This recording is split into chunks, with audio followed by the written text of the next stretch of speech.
The Mini Countryman John Cooper Works is today in our full review on Autogefühl, your #1 resource for in-depth car reviews and your #1 community to discuss cars with Thomas. So this one here, the very car you are seeing, is from the current model lineup the biggest Mini, the most expensive one and the most powerful Mini yet. 231 horsepower in a Mini car. And we will experience everything on the exterior, interior and the powerful driving experience. We got very beautiful curvy roads. We got a launch control right after this introduction here. So a lot of performance kicks to come. And of course you can enjoy that all in full HD, full screen and full length. Let's go.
Minis are very joyful cars, but for what they deliver, they're still very expensive. Already a basic Countryman starts at 26,000 euros, and this one here, the JCW, John Cooper Works version, 38,000 euros, for example, when we take German prices as a reference, and that's, the most expensive Mini in the current lineup.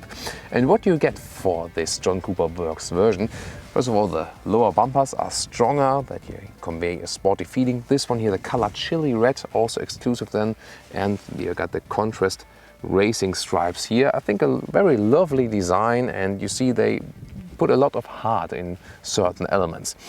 By the way, John Cooper Works was originally a third-party tuner for Mini, and I think 2000 to 2007, then 2007 to 2008, Mini purchased the company and then made it their own department, and so on. From that time it stood there also for the performance models from the brand itself.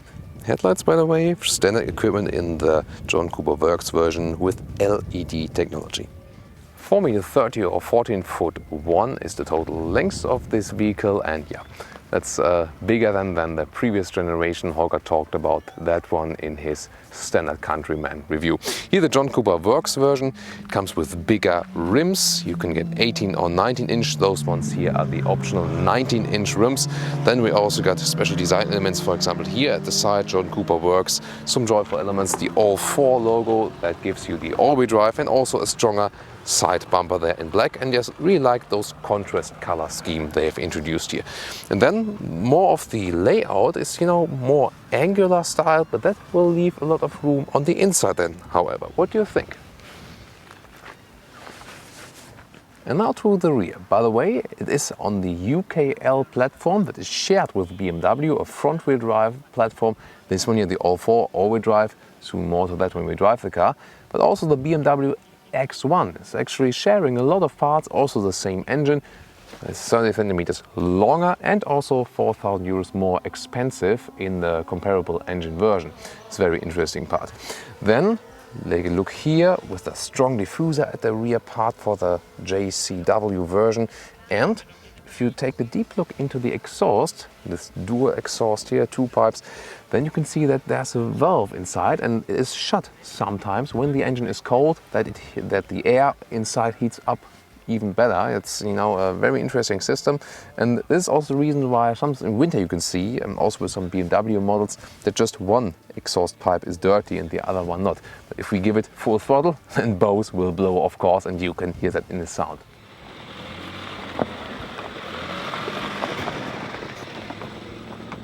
Very interesting here to open the hood. You see the headlights remain where they are, and here we have the 2-liter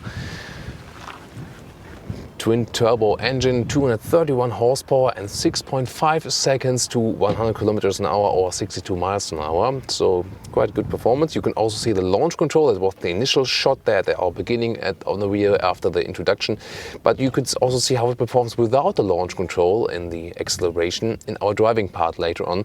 And I didn't feel there was too much of a difference because there's not so much RPM preload possible. The Countryman itself is also available with front-wheel drive. Here the John Cooper Works is always bound to the all-wheel drive. That is front plus rear, but basically also 100% of the torque can be directed to the rear or to the front wheels, so it's a very flexible all-wheel drive system. And this very engine is used in the 25i or 28i in the US, so it's called, from the BMW X1. So really looking forward how it performs right here.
Mini car key is also a joyful element.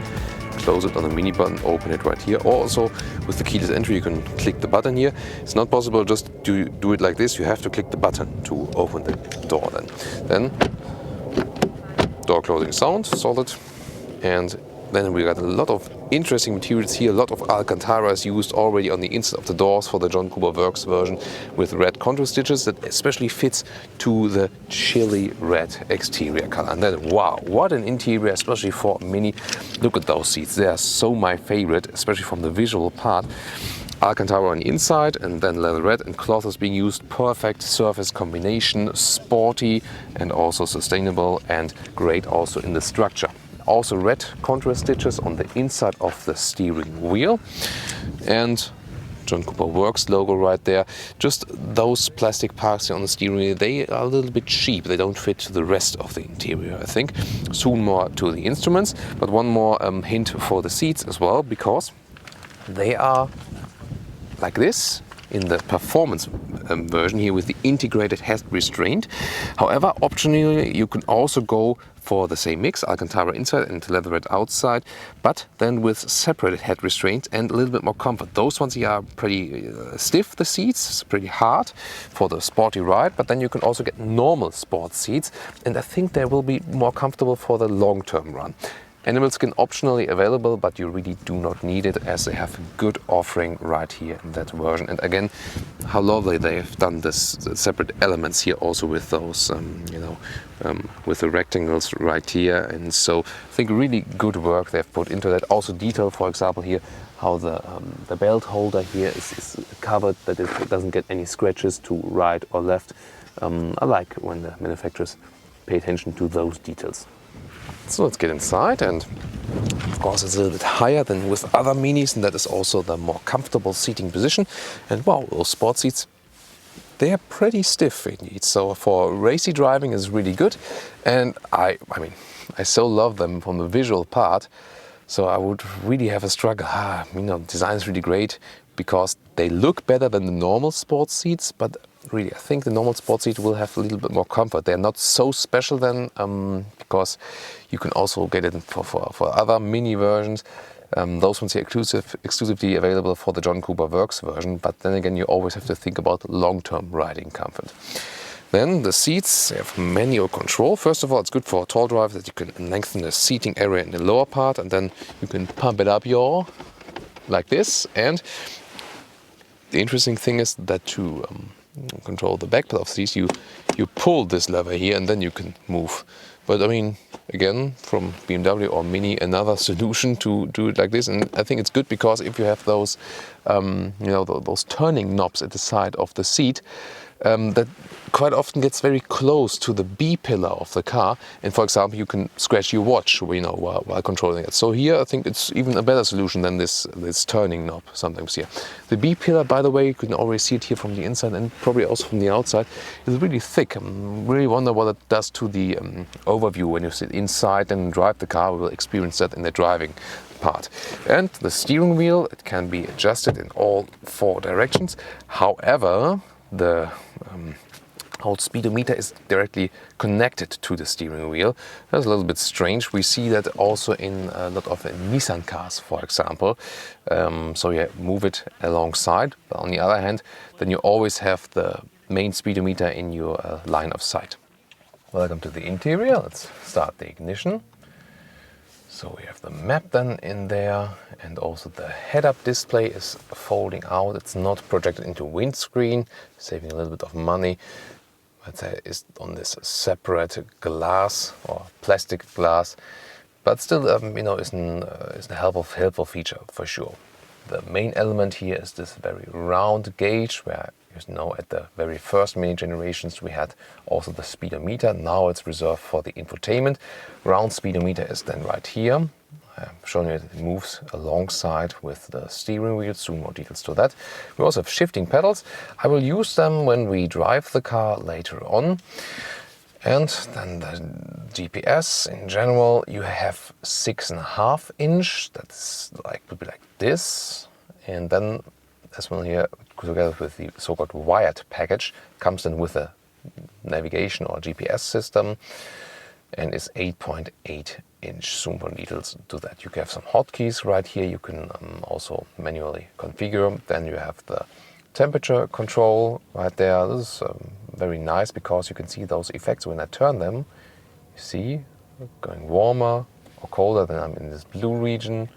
Warmer goes towards the red region. Those joyful elements, I think that is probably why you buy a Mini. Also, when I switch the driving modes, for example here to green with the 8-speed automatic gearbox, that can save some fuel and also reduces the throttle input. Or if I go to the mid mode, the yellow then here, for example, the normal mode or the sporty mode, which when you have the optional damper control, which we have here, the adaptive suspension also built in this test car, but you have to go for it with the JCW, also paying it extra. The sport mode then gives you the red light. Here again, back there again, here the red light for just a second.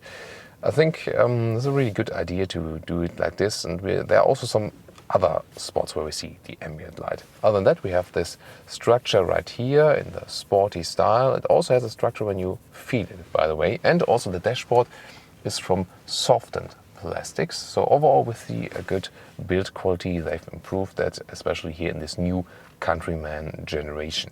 So here we go with the instruments. RPM meter on the left side.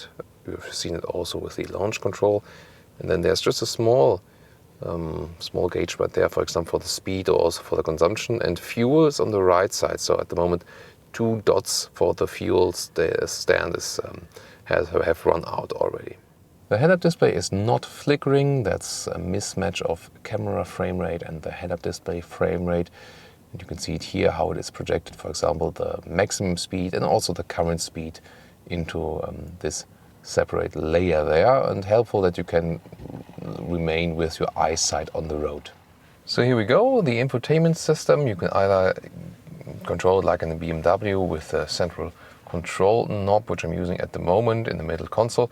And I like it how it always shakes a little bit. There's another joyful element right here.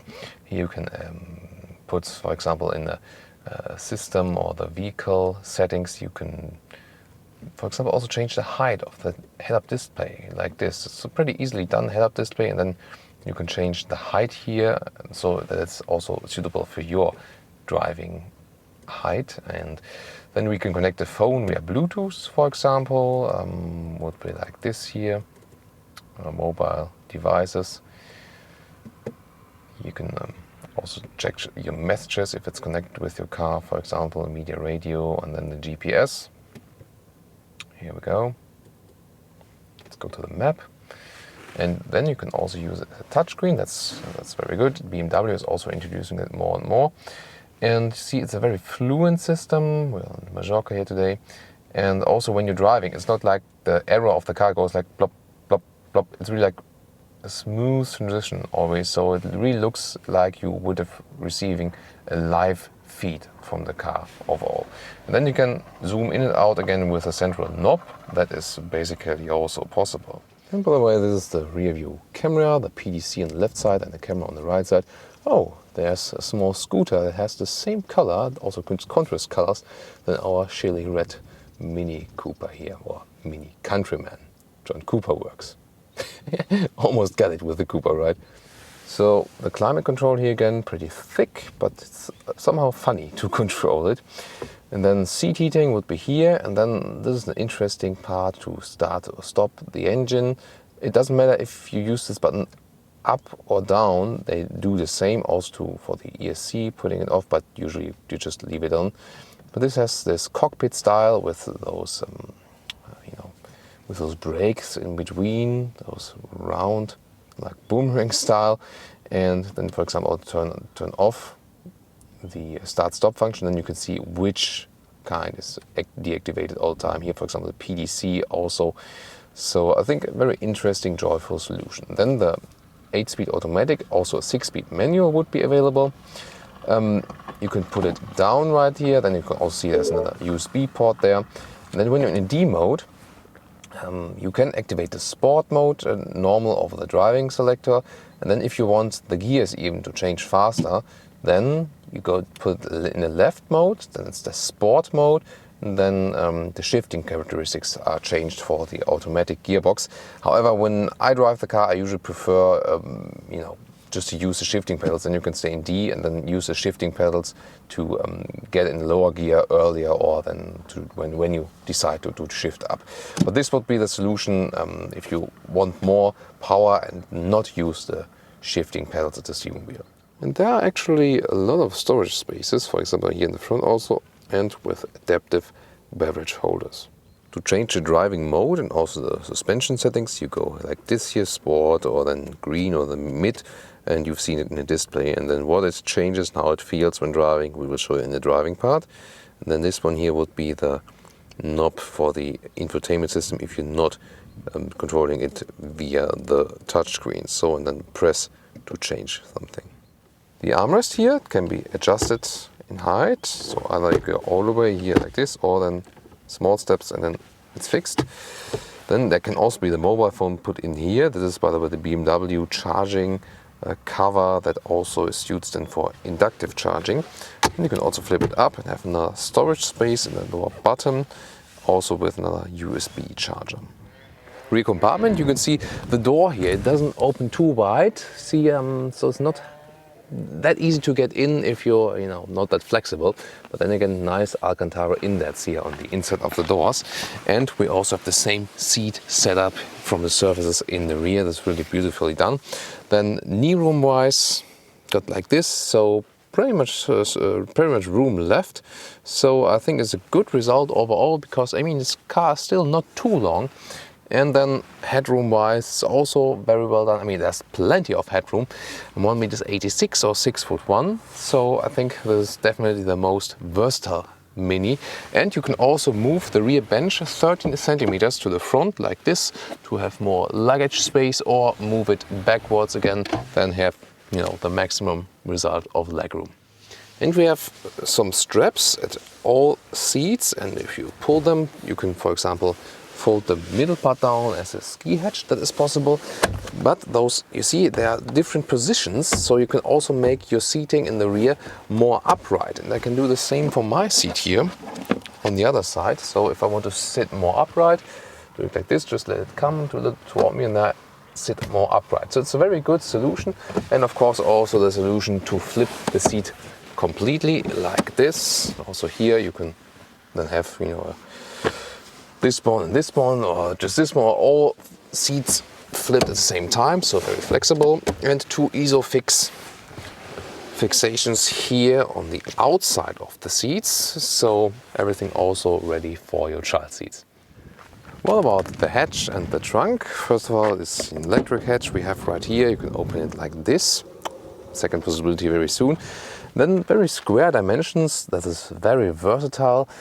The seats, you know, we flipped them from the rear, but from here, it's not really possible. That's maybe the only thing that could work better.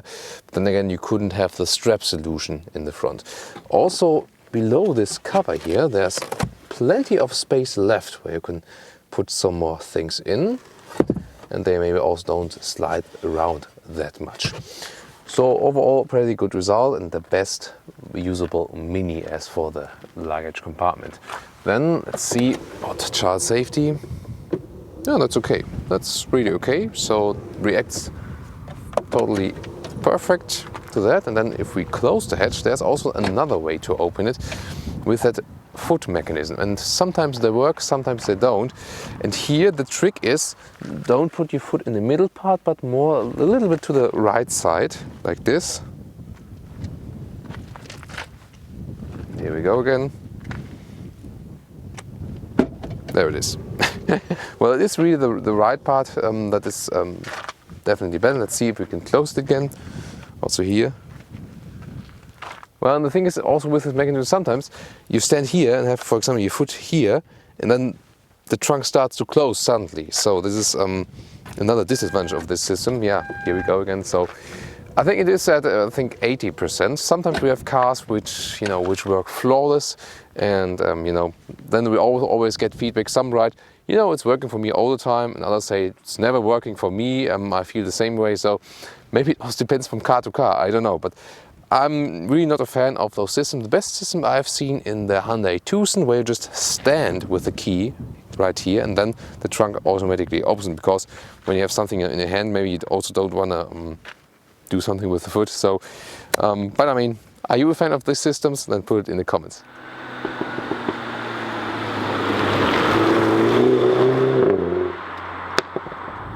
And now to our driving part, which is of course the most fun with the sporty vehicle.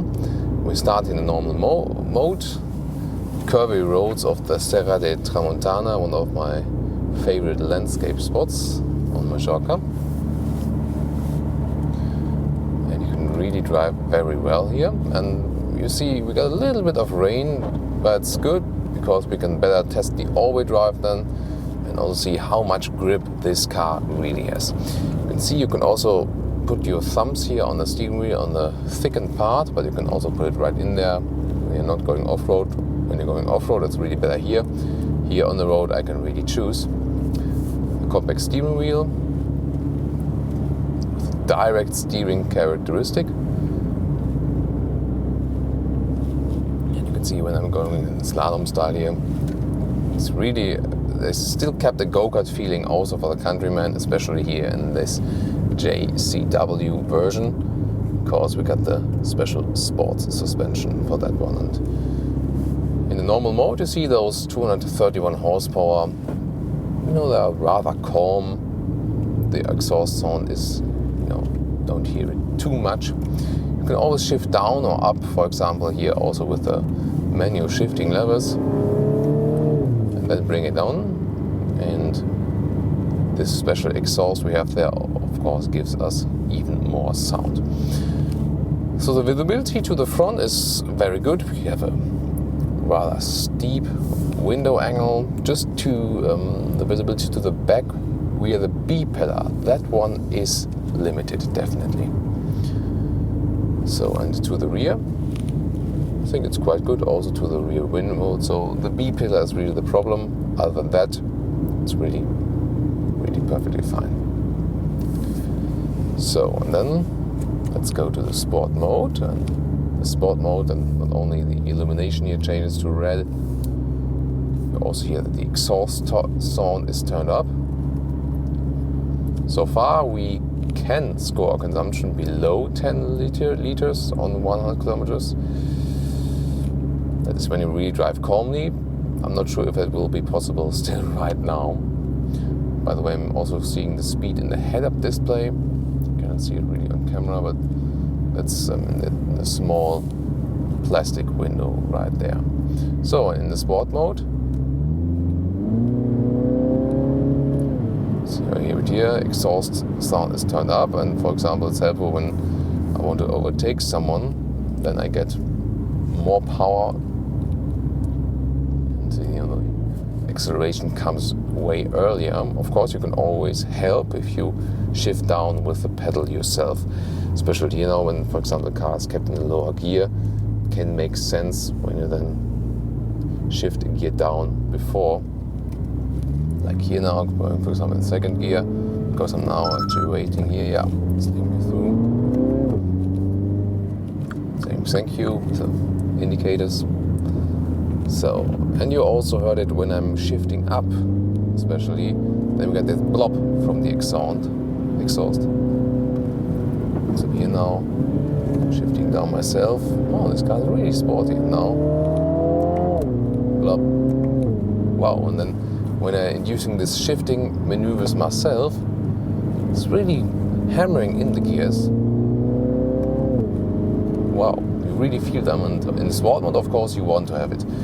If you're not in the sport mode, this 8-speed automatic transmission is rather calm and doesn't arouse too much attention, just like you want it in everyday driving life.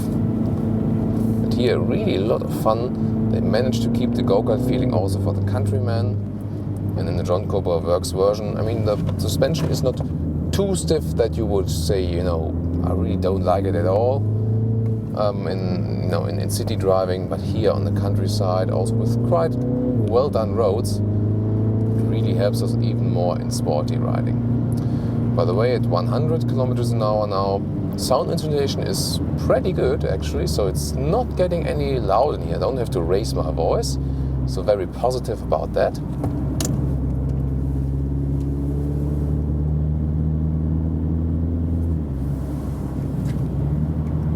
Also when shifting down sometimes, you can hear the car from the exhaust blubbering. Really play around, so it's a lot of fun. Exactly. Those performance sport seats, by the way, they really keep us tight here in the seats. That's very good for sporty riding for sure. Let's see here. Wow. So I mean, I've driven this exact engine also in the BMW X1 25i or 28i in the US for the X1 BMW, and I mean here with the engine you feel, I mean it's basically the same engine, and it also has 6.5 seconds 0 to 100 kilometers or 62 miles an hour, but due to the other exhaust sound you feel it would be way faster. So that's a funny thing always between objective and the subjective feeling what you really get. Comfort-wise, by the way, I would recommend, talked about it in the interior part, going for the normal sports seats. So those ones here, the John Cooper Works performance sports seats with a great service. We've got the Alcantara service really keeping me tight. But comfort-wise, I would rather go the normal sports seats. They are a little bit softer. Again, here for racing purposes, it's better if they're a little bit harder and you also kept tighter in the seats. But the more softer seats, normal seats, also with the separated head restraint, they are better than for the normal comfortable riding. But what I definitely feel, I recently experienced it on the racetrack with the Golf R, where I had the DSG car with animal skin seats and the manual drive version with Alcantara seats. And in the animal skin seats, you slide to the right and the left again, and you sweat, especially on the racetrack, And that doesn't happen here with those seats, for example. And this was the same in the Golf R. You're really rather sticky in the seats, so that keeping it tight, and you also don't start to sweat. And also, most of the time I don't need the seat heating because it's also staying warm in those Alcantara seats in winter times. So warm in winter times and cold enough in summer times.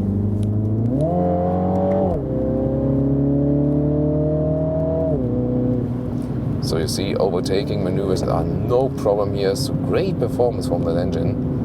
Really like it, and it would be very suitable for a car like this. Sometimes we have very powerful engines. They seem to be even oversized for a car. But here, engine and car form one very great unit. Also, the overdrive is doing a good job here on this wet surface. So I got a good traction. You know, this all-4 all-wheel drive system, it can, in some situations, won't happen right here, but also can apply up to 100% of the power to the rear wheels or to the front wheels. So both is possible. Really flexible system. But in general, the setup is with this UKL platform is front-wheel drive platform. So same with the BMW X1. And then you most of the time have front plus rear wheel drive, but you cannot really feel what is happening because it's always changing so fast depending on the situation. By the way, in the sport mode, you see it is even more fun still to use the shifting pedals, because sometimes here I feel that even the sport mode, I have to check, I'm still in the sport mode. Yeah, I'm actually still in the sport mode, but the shifting sometimes not as sporty as you would probably do it for yourself. So if you really want to drive in a very fun, sporty way like I'm doing at the moment, it makes sense to use the shifting pedals to keep the car, for example, in a gear lower, or also for those overtaking maneuvers. And as the shifting, using the manual shifting pedals is also a lot of fun while driving, I mean, why not doing it then? And of course, consumption goes up now towards 12 liters on 100 kilometers. Yeah, I got the liter thing today, right? Not liter. Typical German mistake.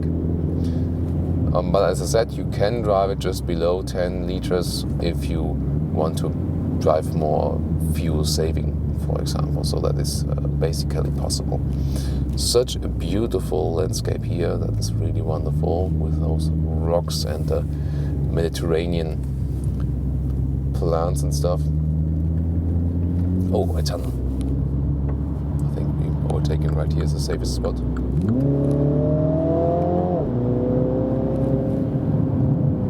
Nice sound, isn't it? And we always have to watch out the cyclists here.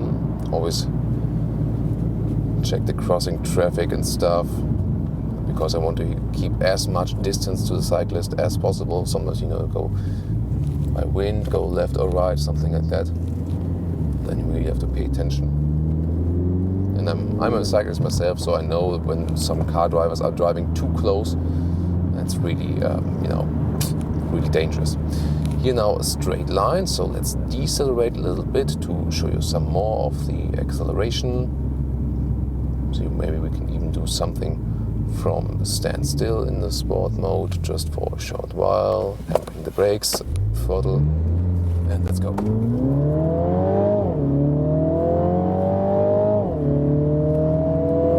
Clock 100, that was 107 already.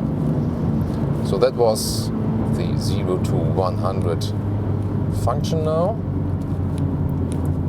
I think it pretty well, and also you feel that with the all-wheel drive, for example, that the acceleration was rather harmonic. It doesn't come, it comes fast, definitely, but you don't get too stressed in your body when it's just coming from one axle, as also the front axle is pulling you, not only the rear is pushing you. And that's, of course, even here when, especially in those rather wet conditions, because otherwise if we would have just one axle to accelerate, maybe we would have had some wheel spin, especially because the road is still quite wet here. So I'm having a lot of fun in this vehicle, and at the same time, it's not the normal small Mini in the John Cooper Works version, it is still a Countryman, so it is the SUV, and that means we still have this upright here. For example, here I want to shift down myself better, keeping the RPMs. So the Countryman still offers this higher seating position as we have it right now. So while being in a racy style here, we still have a good overview, for example. And due to this upright seating position, it's still more comfortable than a normal small Mini. But again, I think I would really, I like those seats in a visual wise. Whoa, exhaust plop. Really my favorite visual seats, but I think comfort-wise I would go for the normal sport seats version. I checked it in the configurator, you can also order them. And they still come with the Alcantara leather red combination from standard, so you can easily go by them as well. Also here, as you can see, the head restraint is a little bit too low for tall drivers, for example. So really I hope you enjoy our curvy ride here. Is really one of the best roads you can pick for this very car here, and of course always more interesting than for you on camera too.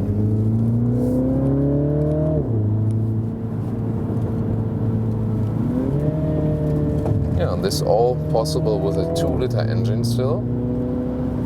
2-liter engine.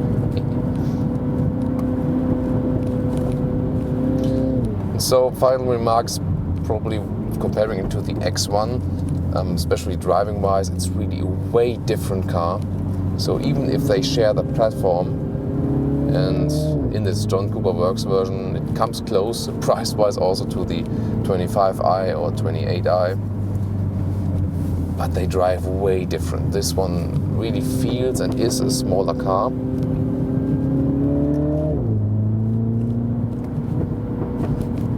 The X1 is also more comfortable in general. You sit higher, you have more room, and this one here definitely is more this, it's more like a toy car, like some of the other mini cars. It also drives like this, small go-kart toy car, and that is also what accounts for the fun when driving a Mini, for sure. Of course, you do not get the same sovereignty you get with the BMW SUV. That's the basic difference. So I would say, enjoy some more corners here together with me. I'll leave you with the sound of the car. Also will use still the manual shifting pedals here. That is some John Cooper Works performance to enjoy with me together.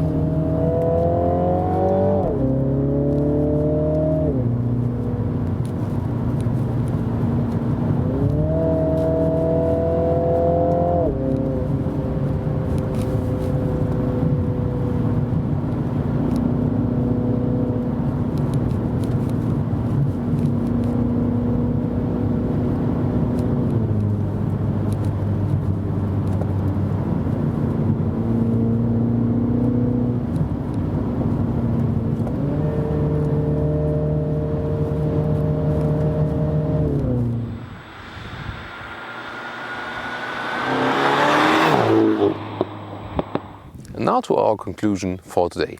It is for sure a very interesting car because it combines a lot of things and it also contradicts a lot of things. So, first of all, of course, the brand itself, Mini, because the car is so big already as an SUV. But on the other hand, Holger also mentioned that in his review of the normal Countryman version. This is actually also a Mini taller people can buy and still have a comfortable ride in. Of course, the John Cooper Works version, then the really sporty approach. You can drive it as a go-kart, even though it is an SUV. So really fun ride, fun sporty ride. I think you also enjoyed our shots there in the mountain regions of Mallorca.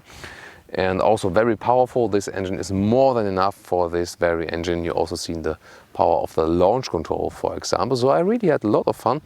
The seats, great, definitely in the design. And for a long-term run, probably the normal seats would be a little bit more comfortable. However, people wanting the John Cooper Works will also probably appreciate those even sportier seats. But the other ones, they are already normal sport seats, as I told you. In general, the interior, they have really good build quality, seen a lot of great materials there, not only on the seats, also with the softened plastics. Some parts, remain and still create a look that is more basic, as we've seen, for example, on the entry trim level Mini.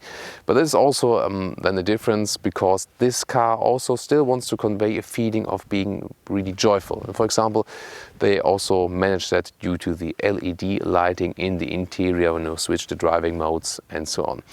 Also, as for the room that is being offered, you're really flexible with the rear bench, and for sure also the most versatile Mini there is, without getting too big in the exterior dimensions. Maybe for a Mini, but not in comparison to other cars, for example. And exterior, there haven't been too much changes to the new Countryman generation. Here the John Cooper Works with a stronger layout. This one definitely works without exaggerating too much. And of course the sound, I want to hear your opinion about that. So what do you think about this very car concept as a Mini and also as a performance version? I want to hear your comments on that too. And also thank you very much for watching this review, and join us next time.